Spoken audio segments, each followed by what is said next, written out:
Assalamualaikum warahmatullahi wabarakatuh. Berjumpa kembali para subscriber. Terima kasih atas dukungannya, atas subscribe-nya. Kami mengucapkan terima kasih, mudah-mudahan jadi suatu kemanfaatan.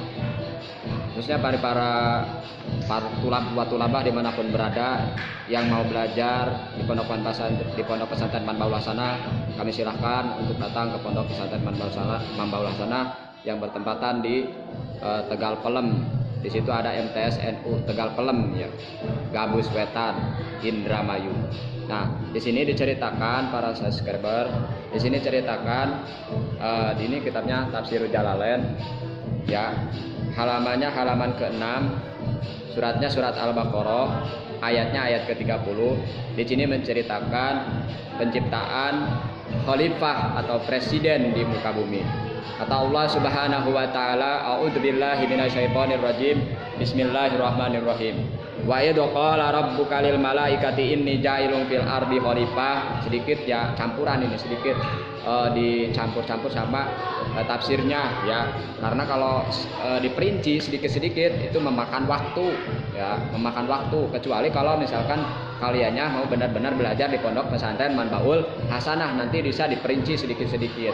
Isi dari Al-Qur'an ya, isi dari Al-Qur'an. Jadi bukan hanya tahfidnya aja di pondok pesantren Manbaul Hasanah, tapi dengan isinya dijelaskan sedikit-sedikit. Wa idh qala rabbuka lil malaikati inni ja'ilun fil ardi khalifah. Ya, wa idh qala ketika Allah ngobrol wadkur ya Muhammad, nah gitu. Kalau di dalam tafsirnya mah begitu. Wadkur ya Muhammad, wadkur ya Muhammad. Ingat wahai Muhammad gitu. Kata Allah Subhanahu wa taala.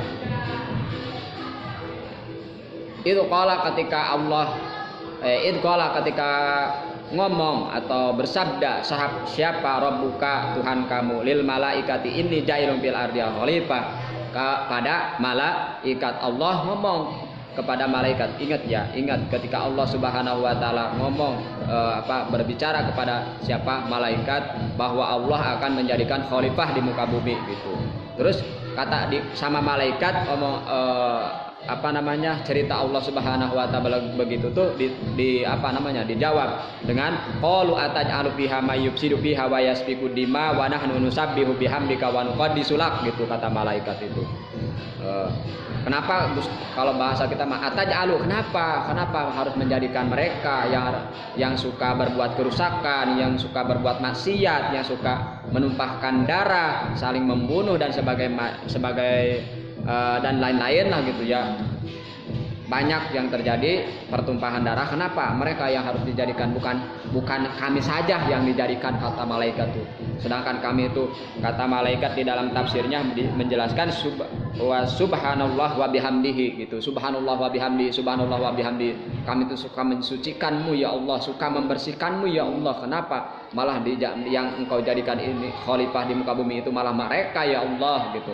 Dijawab sama Allah Subhanahu wa taala, qala inni a'lamu ma la ta'lamun gitu. Kata Allah Subhanahu wa taala, kami mengetahui terhadap sesuatu yang kalian tidak mengetahuinya. Begitu jawab Allah Subhanahu wa taala. Udah, diam baik gitu. Kami tahu apa yang kami maksud gitu. Kami tahu apa yang yang kami inginkan gitu. Kami gitu yang menjalankan, katanya gitu. Biar gitu katanya. Begitu kata malaikat kepada Allah Subhanahu wa taala. Kenapa dijadikan gitu? Dijadikan tuh bukan kami saja yang suka mensucikanmu, malah mereka yang yang suka berbuat jahat. Nah, Allah mengetahui terhadap apa yang Allah kehendaki.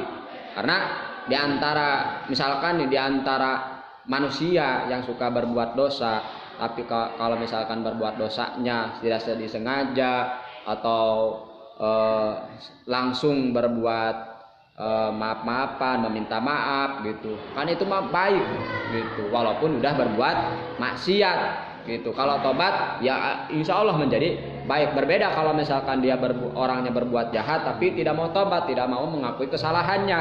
Nah, mungkin itu tidak bisa dimaafkan. Tapi adapun kalau misalkan dianya udah mengakui atas kesalahannya, tapi sama kita tuh tidak diterima gitu, tidak disayangi sama kita, maka wah kita mungkin berat juga gitu kalau seperti itu mah. Berbeda, kita tuh harus seperti Allah.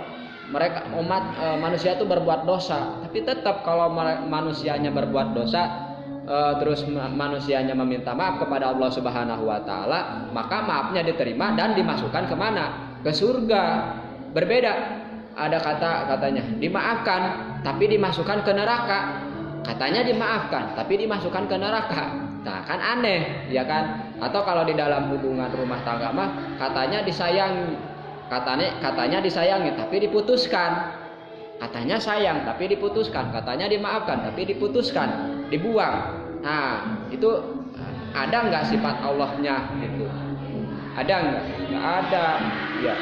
Maka dengan itu kita harus berbuat baik, apalagi keluarga. Masa keluarga kita berbuat salah terus kita usir, dikeluarkan dari rumah gitu kan? Mana gitu? Mana itunya tuh? Tapi yang saya rasakan sekarang,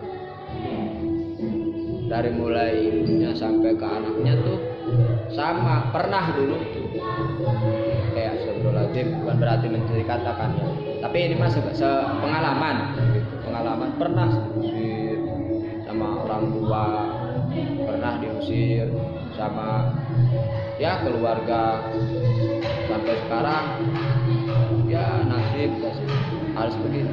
Nah, tapi di samping itu kita harus, ini nggak terlalu dibukain sama saya, karena untuk menjaga kode etik, bahaya kalau harus diceritakan.